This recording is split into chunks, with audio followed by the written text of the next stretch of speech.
Bienvenidos nuevamente, mis queridos amigos, hermanos, a otro estudio de la Palabra de Dios. Le pedimos al Dios Todopoderoso que ilumine este estudio para que juntos podamos indagar y comprender lo que Él nos está diciendo en estos últimos días.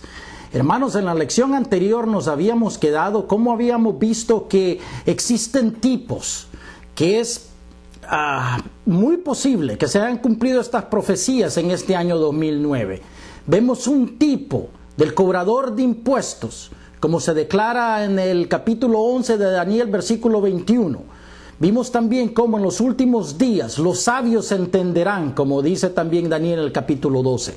Abran sus Biblias hoy en día entonces para continuar indagando y viendo si es posible que se van a cumplir estas profecías en este año del 2009. Mateo 24, hermanos, abran sus Biblias acá al capítulo 24 de Mateo, donde los mismos apóstoles se preguntaban ellos, ¿cómo será el fin de la edad, el fin del mundo? Escuchemos qué es lo que dice nuestro Señor Jesucristo acerca de eso. 24, versículo primero. Y cuando Jesús salió del templo y se iba, se acercaron sus discípulos para mostrarle los edificios del templo. Y respondiendo él les dijo, versículo 2, ¿veis todo esto? De cierto os digo que no quedará aquí piedra sobre piedra que no sea derribada. O sea que todavía vemos la pared de los llantos, o sea que todavía existe piedra sobre piedra en la ciudad de Jerusalén. 3.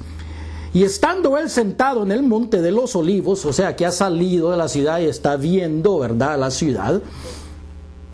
Los discípulos se le acercaron aparte diciendo, dinos, ¿cuándo serán estas cosas? ¿Y qué señal habrá de tu venida, o sea, de la segunda venida, y del fin del siglo? Esta palabra siglo se traduce el fin de la edad. Ok, pero para este estudio, pasemos entonces al versículo 15, porque este capítulo 24 de Mateo nos da el Cristo 7 señales que tienen que suceder en este mundo antes de su venida. Veamos si podemos indagar una de ellas. Escuchemos. Por tanto, versículo 15, cuando veáis en el lugar santo, ¿dónde queda el lugar santo? La ciudad de Jerusalén, el templo, la abominación desoladora, de que habló el profeta Daniel, el que lea entienda. Y la referencia del profeta Daniel aquí mismo en sus Biblias dice Daniel 9, versículo 27. Ya vamos a pasar ahí. Entonces los que estén en Judea, en esa región específicamente, la ciudad de Jerusalén, huyan a los montes. El que esté en la azotea no descienda para tomar algo de su casa, y el que esté en el campo no vuelva atrás para tomar su capa. O sea, tenemos que pasar rápidamente al libro de Daniel para indagar qué fue lo que él nos dice acerca de estos eventos que tienen que suceder al fin de esta edad. Abran sus Biblias al capítulo 9, versículo 27 específicamente. En Mateo, Cristo dice la abominación desoladora, es una condición, pero en Daniel es la abominación del desolador. O sea que después que venga el cobrador de tributos, el siguiente líder mundial que viene es el falso Mesías, es el desolador. Escuchemos atentamente. Versículo 27, capítulo 9 de Daniel. Y por otra semana confirmará el pacto con muchos.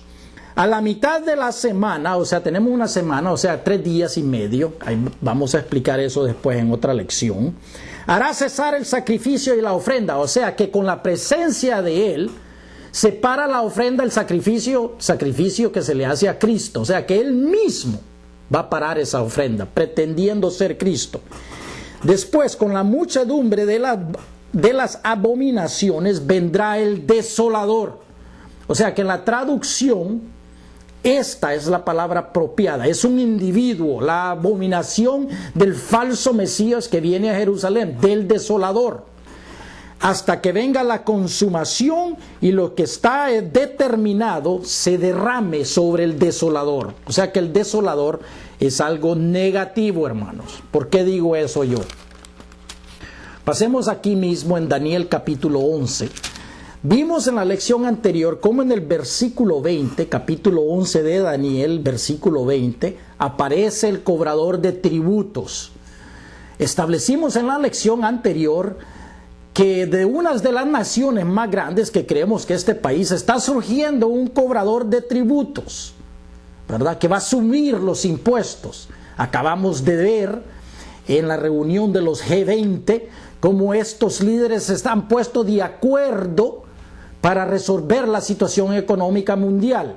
Capítulo 17 del Apocalipsis, versículo 17 dice cómo el Padre les va a poner a ellos en la cabeza para que ellos se pongan de acuerdo. Siempre el Padre controlándolos a ellos. Capítulo 17, versículo 17 del Apocalipsis. Léelo tú por tu propia cuenta.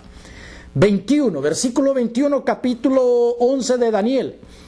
Después del cobrador de tributos, y les sucederá en su lugar un hombre despreciable, el cual no darán la honra del reino, pero vendrá sin aviso y tomará el reino con halagos.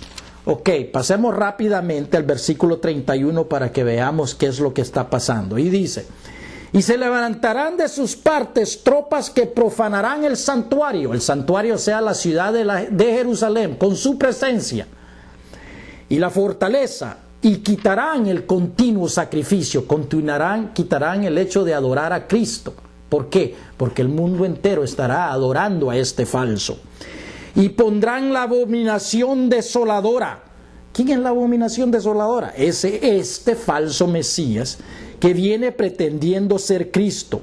Si seguimos leyendo detenidamente, dice en el versículo 36, escucha: y el rey hará su voluntad, este falso Cristo, y se ensorbecerá, este falso Mesías, escucha, y se engrandecerá sobre todo Dios, y contra el Dios de los dioses hablará maravillas, y prosperará hasta que sea consumada la ira, porque lo determinado se cumplirá, tal y como está escrito en la palabra de Dios, como vemos en ese segundo capítulo de la segunda epístola de los Tesalonicenses, como el mismo Dios nos está diciendo Él cómo vendrá este falso Cristo. ¿Después de cuándo? Después que aparezca el cobrador de los tributos. Segunda epístola de los segundos Tesalonicenses, capítulo 2, versículo 3, y dice: que nadie os engañe de ninguna manera, porque no vendrá el fin de la edad, o sea, Cristo no vendrá, así que antes venga la apostasía y se manifieste el hombre de pecado, el hijo de perdición. ¿Y qué es lo que va a hacer este tipo? Escucha: el cual se opone y se levanta contra todo lo que se llama Dios, o es objeto de culto, tanto que se sienta en el templo de Dios, o sea, en la ciudad de Jerusalén, como Dios, haciéndose pasar por Dios. Y dice Pablo: ¿no os acordáis que cuando yo estaba todavía con vosotros os decía esto? O sea que habían hablado mucho de esto, hermanos. Pero vemos en el versículo 11 cómo Dios, escucha: por esto Dios les envía un poder engañoso para que crean la mentira. O sea que nuestro Padre Celestial, siempre Él en control de la situación, Él va a mandar sus dos testigos, hermanos. Capítulo 11 del Apocalipsis, léelo tú por tu propia cuenta. ¿Será que estamos viendo dentro de poco la aparición de estos dos testigos? Hermanos, si te hemos ayudado, ayúdanos a ayudar a otros. A la página de la palabra, www.lapalabra.us. Gracias por escuchar, hermano. Tenemos que ser vigilantes y continuar en esta palabra, indagándola y estudiándola. Dios te bendiga. Gracias por escuchar.